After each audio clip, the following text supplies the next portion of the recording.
जितने इसराइली बम 7 और 8 अक्टूबर को गजा शहर में गिरने शुरू हुए, तब तक इनसे कई गुना ट्वीट्स इंतहापसंद भारतीय अकाउंट से दागे जा चुके थे, जिनमें न सिर्फ हमास और गजा को सफ़हे हस्ती से मिटाने की तजवीज़ पेश की जा रही थी, बल्कि ये भी बताया जा रहा था कि दरअसल इस दहशतगर्दी के पीछे वो मजहबी नज़रिया है जिसके मानने वाले सिर्फ दहशतगर्द ही बन सकते हैं। इंडिया की हुक्मरान जमात भारतीय जनता पार्टी की जानिब से गजा के बहाने मजम्मती तोपों का रुख अपने ही हमवतन मुसलमानों की जानिब भी मोड़ दिया गया। एक हामी ने ट्वीट किया कि भारत में भी गजा जैसे कई इलाके हैं जिनका दिमाग ठिकाने लगाने की जरूरत है। इस पैगाम को हजारों लोगों ने रीट्वीट किया। लिहाजा अगर कोई एक मुल्क गजा के खिलाफ इसराइली जारहियत को अपना अंदरूनी एजेंडा बनाने के लिए चाबकदस्ती से इस्तेमाल कर रहा है तो वो है भारत। इन ख्यालात का इजहार सीनियर सहाफ़ी और कॉलम निगार वसतुल्लाह खान ने अपने एक कॉलम में किया है। वो लिखते हैं कि 7 अक्टूबर को जब हमास के छापामारों ने जनूबी इसराइल में घुस के कार्रवाइयां की तो अभी रेत से उठने वाली गर्द भी ना बैठी थी कि वजीर आजम नरेंद्र मोदी ने बेंजामिन नेतन्याहू को भारत की जानिब से मुकम्मल हिमायत का यकीन दिलाया। यहाँ तक तो ठीक था, मगर इसके बाद जब इसराइल बजाते खुद शशदर था और इसकी फौजी क़यादत इस नागहानी को समझने की कोशिश कर रही थी, तब तक बीजेपी का सोशल मीडिया ब्रिगेड हरकत में आ चुका था। साथ ही अफवाहों और मनगढ़ंत हसरतों की व्हाट्सएप, फेसबुक, एक्स यानी ट्विटर पर इस कदर भरमार हो गई कि खुद इसराइली शशदर रह गए कि हमसे भी ज्यादा कोई और हमारी हालत पर खून के आंसू रो सकता है। इसराइल के सरकारी ट्विटर अकाउंट से मुश्किल की इस घड़ी में साथ देने पर भारतीय भाइयों का मुसलसल शुक्रिया अदा किया जा रहा है। भारतीय हिज़्ब इख्तिलाफ भी इस जोश व खरोश पर हैरान है।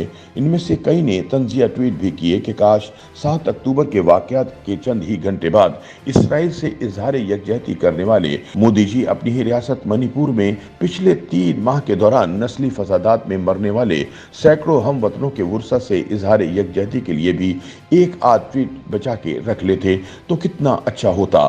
वसतुल्लाह खान कहते हैं, गजा पर बमबारी के कहीं 12वें रोज मोदी जी को याद आया कि इसराइल की बगल में कोई फलस्तीनी नाम की कौम भी आबाद है। चुनाचे उन्होंने अजराह मेहरबानी फलस्तीनी अथॉरिटी के सदर महमूद अब्बास को भी एक ट्वीट भेज दी, जिसमें इलाके के बिगड़ते हुए हालात पर तशवीश जाहिर करते हुए यकीन दिलाया कि भारत फलस्तीनियों की इंसानी मदद जारी रखेगा।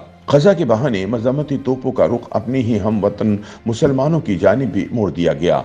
भारत की एक सरकर्दा fact check site Alt News के एडिटर प्रतीक सहना ने ट्वीट किया कि डिस इन्फॉर्मेशन के सैलाब का रुख अब सोशल मीडिया से मेन स्ट्रीम मीडिया की जानिब है। दुनिया को एहसास होना चाहिए कि इसराइल और गजा के बारे में भारत के दाएं बाजू ने इस मुल्क को डिस इन्फॉर्मेशन का आलमी मरकज बना दिया है। भारत में फैक्ट चेक की एक और सरकर्दा वेबसाइट बूम ने 2 ऐसी वीडियोस का कच्चा चिट्ठा खोला जिन्हें लाखों लोग शेयर कर चुके हैं और इनमें अक्सरियत भारतीयों की है। एक वायरल वीडियो को टैग करके बताया गया कि इसराइली बच्चियों से भरी बस को हमास का एक जंगजू अगवा करके ले जा रहा है ताकि इन बच्चियों को जिनसी गुलाम बनाया जा सके। बूम ने तहकीक करके दरियाफ्त किया कि इस बस में यरूशलेम की एक स्कूल की बच्चियां थीं जो पिकनिक मनाने के लिए जा रही थीं। वो आपस में गपशप कर रही थीं और कुछ फोन पर चैटिंग भी कर रही थीं और हमास का जंगजू दरअसल उनका निगरान टीचर था और ये वीडियो 1 बरस पुरानी है।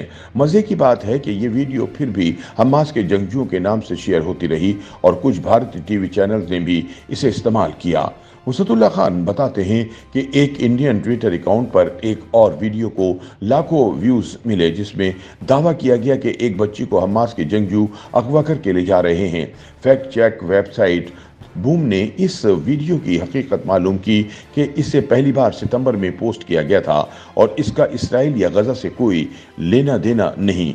झूठ ने इस जंग में खुद को इतना सच कर दिया है कि सच्चाई ने गजा में गिरी सैकड़ों इमारतों के मलबे तले पनाह ले ली है, जहां अब भी ना जाने कितने इंसानों की लाशें दबी पड़ी हैं। YouTube पर गूगली न्यूज देखने के लिए youtube.com की सर्च बार में गूगली न्यूज टीवी टाइप करें। गूगली न्यूज के पेज पर सुर्ख रंग के सब्सक्रिप्शन वाले बटन पर क्लिक करना ना भूलिए। YouTube पेज पर अपलोड होने वाली वीडियोस से बाखबर रहने के लिए बेल आइकन पर क्लिक कीजिए। आपको हर नई वीडियो के बारे में नोटिफिकेशन मौसूल हो जाएगा।